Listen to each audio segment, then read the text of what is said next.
Bonjour à toutes et tous, je suis Marc Frenzel, directeur technique Europe du Sud chez VMware, et j'ai le plaisir et en même temps le défi d'être la dernière session après cette AWS Transformation Day.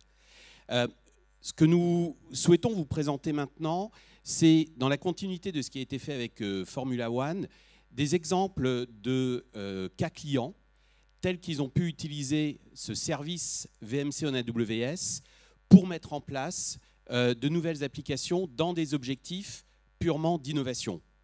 Alors, si je reprends effectivement ce qui a été évoqué par Julien Grouès ce matin, basé sur une étude de l'EBG, donc une étude française, quelques priorités d'innovation qui sont réellement autour de la création de nouveaux services, d'accéder à de nouveaux marchés, et puis bien entendu, d'améliorer l'expérience client et la relation client.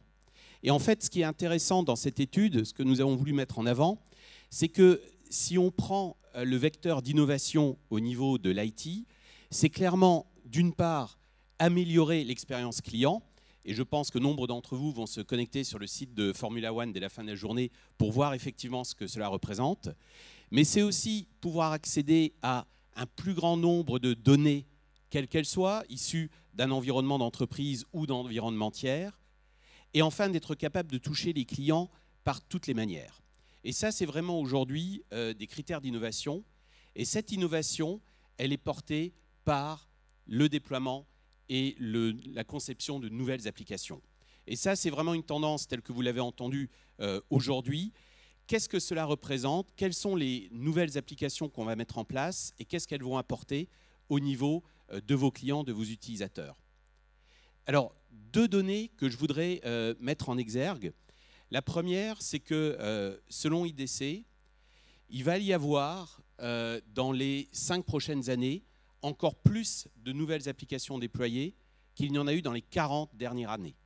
Donc on voit le niveau d'amplitude, de quantité d'applications qui arrivent. Et le deuxième élément clé, c'est qu'en fait, Dixit Gartner, les 3/4 de ces applications vont désormais être développées et non plus simplement achetées et simplement intégrées comme ça l'était jusqu'à présent. Donc il y a vraiment une tendance de fond à comment est-ce qu'on met en place un nouveau portefeuille applicatif avec des objectifs business et comment on réussit à créer ce rythme de mise en place. Et aujourd'hui, l'unanimité est on va réussir à mettre en place toujours plus de nouvelles applications grâce à la cloudification, excusez-moi pour ce semi-néologisme et anglicisme, des applications. Et pour y arriver, tel que ça a été évoqué également sur toute la journée, eh bien ma foi, le plus simple, c'est de prendre l'avis du patron d'Amazon Web Services. Cette approche vers le cloud, elle va être faite dans une démarche hybride et dans une continuité entre les data centers tels qu'ils existent aujourd'hui dans vos entreprises et ce qui est disponible sur des environnements cloud comme ceux d'AWS. Donc, ça va représenter, si je reprends la terminologie des 7 R qui a été évoquée ce matin par exemple, ça va représenter des applications présentes sur les data centers traditionnels, de nouvelles applications mises en place dans de nouveaux data centers ou de nouveaux clouds, Formula One en était un bon exemple, et surtout une démarche hybride avec certaines applications qui vont bouger, qui vont être étendues au travers de ces différents environnements. Et depuis 2017, ce qui a été décidé, le partenariat qui a été mis en place entre VMware et AWS, c'est effectivement de vous offrir un service pour atteindre ce niveau de cloud hybride de la manière la plus transparente et la plus simple possible. Donc l'objectif, c'est de retrouver ce que vous avez aujourd'hui dans vos data centers déjà virtualisés, puisque si je prends l'Europe occidentale, on a un taux de virtualisation des applications aujourd'hui qui est de plus de 85%, et d'être également capable de trouver des logiques économiques, des logiques opérationnelles, comme celles existant chez AWS aujourd'hui. Donc ce partenariat existe depuis 2017, et en fait, l'objectif, c'est de vous fournir un service appelé VMware Cloud on AWS, qui vous permet d'avoir effectivement un environnement de type Software Defined Data Center, donc un environnement totalement virtualisé comme dans les data centers actuels, disponible dans les data centers AWS. Alors, laissez-moi expliquer en quelques grandes lignes, en quoi consiste ce service. L'idée, comme vous le voyez sur le bloc du milieu, c'est d'avoir l'ensemble des fonctions d'un data center, c'est-à-dire la partie calcul, la partie stockage, la partie réseau et sécurité, totalement virtualisée, basée sur du logiciel VMware, et qui s'appuie sur la brique orange en bas, qui sont des serveurs bare métal, des serveurs nus AWS. Donc utilisez également le haut de gamme de capacité d'AWS pour faire tourner ces Software Defined Data Centers. Alors c'est un service qui est opéré et souscrit auprès de VMware. C'est bien VMware qui se charge de mettre à jour tous les environnements présents sur ce service. Et l'objectif, c'est de vous permettre de tourner des applications sous tout type de forme, que ce soit autour de machines virtuelles ou également à base de containers, comme c'est désormais souvent le cas. L'objectif, c'est aussi, comme un vrai service cloud, d'avoir une vraie flexibilité de consommation et de souscription. C'est-à-dire de choisir quelle est la taille du data center virtuel que vous mettez en place, qui va être directement lié au nombre de nœuds et de serveurs AWS utilisés, et de vous permettre de croître ou de décroître et d'avoir une facturation de ce service directement proportionnelle à la consommation réelle. Donc un vrai modèle cloud. Autre élément non négligeable, c'est la possibilité d'accéder avec un niveau d'intégration supplémentaire et des facilités supplémentaires à la majorité des services AWS. Typiquement, quand on a démarré il y a 2 ans, il y avait une vingtaine de services spécifiques AWS. Désormais, on est à plus de 90 services natifs que vous allez pouvoir accéder depuis votre Virtual Data Center qui se trouve déjà lui-même dans le data center AWS. Et puis, dernier élément non négligeable, c'est de pouvoir disposer de l'extension et de la disponibilité mondiale de tous les data centers AWS. Donc aujourd'hui, il y a une quinzaine de régions AWS qui sont disponibles. Nous avions démarré par les États-Unis, l'Irlande et l'Angleterre. Depuis le mois de mars 2019, nous avons également ce service VMC en AWS disponible ici en France.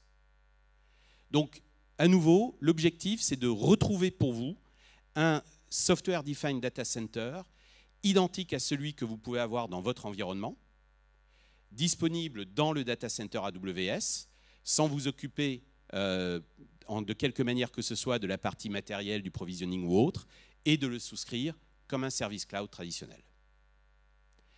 Donc, ce service qui est disponible depuis un moment a été largement adopté en 2 ans, surtout avec la croissance que nous avons connue sur les différents data centers dans le monde.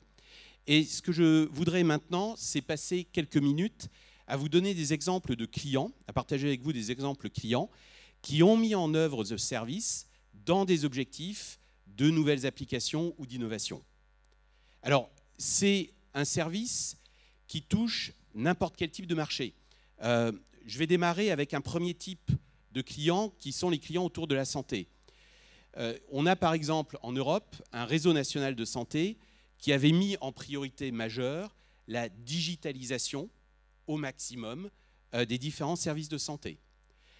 Du coup, ce qu'ils ont mis en place, c'est pour accélérer ce process de digitalisation, ils ont emmené un certain nombre de leurs applications existantes ou de nouvelles applications sur le service VMC en AWS. Et ce qui les a intéressés, c'est que par rapport au temps d'accès et de mise en place de nouvelles applications, désormais, ils sont capables de créer un nouveau data center complet en moins de 3 heures et qui est capable de supporter n'importe laquelle de leurs applications digitalisées. L'intérêt, c'est que du coup, un peu comme un cloud provider, ils sont capables de fonctionner comme un fournisseur de services pour l'ensemble de leurs clients, ou je devrais dire plutôt des souscripteurs de leurs propres services digitaux. L'autre intérêt, c'est qu'ils ont réussi à maintenir une continuité complète, pas besoin de refactoriser, comme on dit, les applications, simplement un transfert des workloads tels qu'ils sont, y compris avec leurs propres environnements et leurs propres règles IP et de sécurité. Un autre exemple qui est dans l'industrie pharmaceutique, et ce client avait pour objectif de réussir à réunir sur une infrastructure uniformisée et surtout partagée un maximum des business units de ce grand pharmacien. Donc leur objectif, ça a été d'utiliser en fait VMC en AWS comme une plateforme commune, partagée par l'ensemble des utilisateurs. Leur but, c'était d'éviter de répliquer les différentes applications et de pouvoir assurer une réversibilité et un mouvement entre le data center de chacune de ces BU et les data centers AWS, sans avoir de manipulation particulière au niveau des workflows. L'autre intérêt, c'est qu'en fait, grâce à leur maîtrise de ces environnements VMware déjà présents chez eux, tous ces mouvements se sont faits de manière totalement transparente et avec une très grande rapidité. Un autre exemple, c'est ma foi sur le secteur public, qui est aussi finalement une belle démonstration d'innovation. Et si je prends le secteur de la recherche et de l'éducation, idem, un exemple assez intéressant avec un client universitaire américain dont l'objectif était de créer des environnements test dev à la fois sur ces data centers existants, mais également de pouvoir accéder à des services supplémentaires à la demande via VMC en AWS. Donc, ils sont capables aujourd'hui d'avoir des environnements mixtes pour leur démarche DevOps, aussi bien sur leur data center primaire que sur AWS. Et du coup, à l'instant où ils ont mis en place ce data center virtuel, ils ont pris la décision de l'utiliser pour des services de disaster recovery entre les différents laboratoires universitaires et les environnements AWS, et également de profiter de l'accès en local aux ressources AWS pour augmenter leur utilisation de services, particulièrement de type S3, ou alors des services de filer basés sur FSX. Et aujourd'hui, ils ont réussi du coup à migrer plus de 500 applications en 3 mois sur l'environnement VMC en AWS pour avoir une démarche test dev complète. Un exemple assez identique, en l'occurrence, en fait, c'est le MIT, qui a mis en place une nouvelle infrastructure partagée grâce à ce service VMC en AWS, avec l'objectif à la fois de répondre à ses propres besoins, mais aussi de standardiser un modèle qui puisse être répliqué à d'autres universités. Et du coup, aujourd'hui, ils sont capables d'avoir des migrations de quelques centaines de VM en quelques jours, l'objectif étant de pouvoir fournir dans ce cas-là de nouvelles applications, de nouveaux workloads à l'ensemble de leurs partenaires. Dernier exemple autour de ces marchés, c'est, ma foi, les éditeurs software. Si je prends un grand éditeur américain de solutions RH, leur plus gros problème était tout simplement lié au temps nécessaire pour lancer une nouvelle application et même pour mettre à jour une application existante.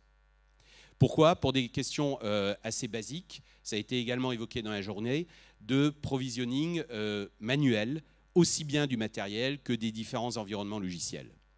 Et aujourd'hui, ils sont passés en fait également sur VMC en AWS sur plusieurs de leurs nouveaux environnements de développement. Ils ont également mis en place sur VMC en AWS des applications existantes. Et leur but, c'est de pouvoir provisionner un environnement de développement désormais en quelques minutes, quand ça se comptait en semaines précédemment. Et leur objectif, c'est également de redéployer les différentes ressources IT sur des besoins métiers et business, et non plus simplement sur la partie opérationnelle. Et puis, toujours au niveau éditeur logiciel, un client que j'avais pu rencontrer en Israël, dont l'objectif était de s'étendre tout simplement au-delà de son marché domestique, de gagner de nouveaux marchés.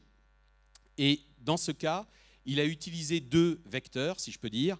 L'un est de reprendre son environnement de gaming traditionnel, basé sur des machines virtuelles, et d'utiliser VMC en AWS comme un vecteur de déploiement à travers l'ensemble des data centers AWS.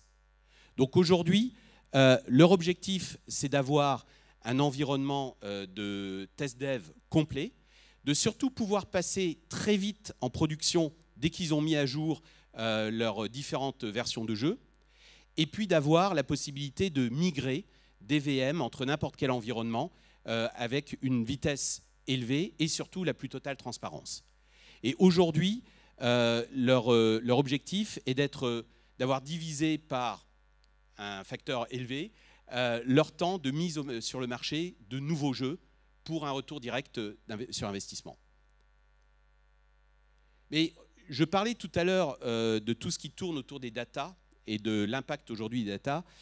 Deux exemples aussi de clients qui ont utilisé VMC pour développer de nouvelles applications d'intelligence artificielle et d'analyse de data.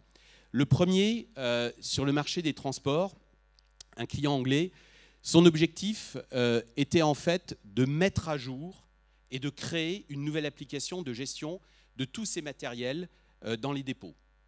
Et en fait, ils ont mis en place la solution VMC en AWS pour pouvoir scaler leur déploiement en fonction de leurs besoins, pour pouvoir également accélérer un grand nombre d'accès à des services spécifiques AWS, que ce soit autour de services de données type S3 ou RDS, mais aussi dans le cadre de développement de nouvelles applis, de pouvoir utiliser les services lambda en tant que microservices pour justement réussir à mettre en place des applications basées sur des containers et beaucoup plus automatisées que ce qu'ils n'avaient précédemment. Et aujourd'hui, ils sont désormais avec une application totalement nouvelle qui a été déployée en 2 fois moins de temps et pour laquelle ils sont capables également de prévoir une extension de l'application sans se soucier de l'infrastructure. Donc une vraie décorrélation entre le service réellement utilisé et les besoins d'infrastructures sous-jacents. Et leur objectif, c'est de passer sur des applications qui soient désormais totalement containerisées, justement pour fournir de nouveaux services. Un autre exemple en Europe, c'est une entreprise de services cartographiques qui était habituée à accéder à de gros volumes de données, sans doute pas le volume évoqué par Formula One, mais à l'inverse, venant de tas de sources différentes, des collectivités locales, des entreprises en charge de travaux publics, etc. Et donc leur objectif était en fait de pouvoir optimiser le traitement de données avec les différentes applications analytiques qu'ils ont déjà mis en place. Donc aujourd'hui, ils ont bougé l'ensemble de leurs workloads applicatifs d'analyse sur VMC en AWS. Ils traitent des volumes extrêmement importants de données qui se trouvent disponibles sur S3. L'avantage, c'est étant déjà dans les data centers AWS, comme vous en doutez, tout ce qui concerne les temps de latence d'accès aux données et de publication d'informations cartographiques est très largement réduit. Ce niveau de flexibilité, ça leur permet non seulement de gagner en temps opérationnel, mais surtout de proposer des services ad hoc qu'ils n'étaient pas capables de faire précédemment et de rajouter donc de nouveaux clients à ces environnements d'intelligence artificielle. Et puis, on ne peut pas parler d'évolution d'application sans parler des nouvelles interfaces et de l'accès aux utilisateurs. Un exemple intéressant est par exemple sur votre gauche un vendeur de meubles, oui, qui a totalement changé son interface client.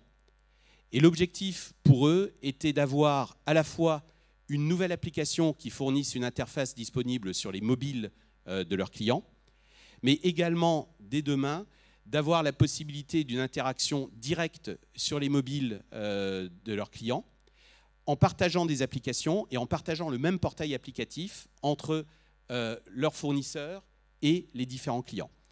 Et là-dessus, leur retour d'expérience a clairement été la croissance directement obtenue de leur chiffre d'affaires grâce à la vélocité de déploiement d'appli. Dernier exemple, assez emblématique également, dans les environnements financiers, comment réussir à mettre en place de nouveaux systèmes de paiement en ligne et également de réussir à les mettre à jour en permanence. C'est aujourd'hui l'un des plus gros challenges dans les environnements financiers. Comment réussir à mettre en place des applications et des interfaces qui soient compatibles avec tous les terminaux mobiles, quelle que soit la version de mobile. Et aujourd'hui, ce qui est mis en place, c'est à la fois une infrastructure VMC en AWS, également l'accès à des services AWS, en particulier Lambda, très gros utilisateurs de microservices qui ont été mis en place. Et leur objectif, c'est de ne pas avoir besoin de refactoriser, de modifier les applications existantes. Sinon, ça représente un temps de traitement, on a eu quelques exemples aujourd'hui, beaucoup trop long sur les projets. Donc avoir la possibilité de faire tourner à nouveau des environnements utilisateurs dans n'importe quel data center AWS, qui dispose en tout cas du service VMC, et de pouvoir ensuite scaler et augmenter le nombre de nœuds en fonction de la croissance de leur système de paiement. Donc voilà plusieurs exemples d'utilisation client autour de ces capacités d'innovation. Si je devais résumer les bénéfices amenés par VNC en AWS, c'est vraiment l'objectif, c'est de vous aider à mettre en place une infrastructure moderne, scalable, qui soit également consommable à la demande pour l'évolution de vos applications. Donc avoir la possibilité de bouger dans les deux sens des workloads entre vos environnements existants et des environnements VMC, accélérer l'accès aux services natifs AWS, également optimiser tout ce qui va concerner les temps de latence et les volumes échangés entre les data centers AWS et vos propres environnements, et bien entendu capitaliser au maximum sur votre maîtrise d'environnement VMware. Un environnement VMC, vous le réutilisez, vous le monitorez de la même manière qu'un environnement VMware dont vous pouvez disposer dans vos propres data centers. Voilà un résumé également des cas d'usage qui sont aujourd'hui retenus par nos clients. J'ai mentionné à droite l'évolution des applications, que ce soit des applications hybrides ou de la modernisation d'applications.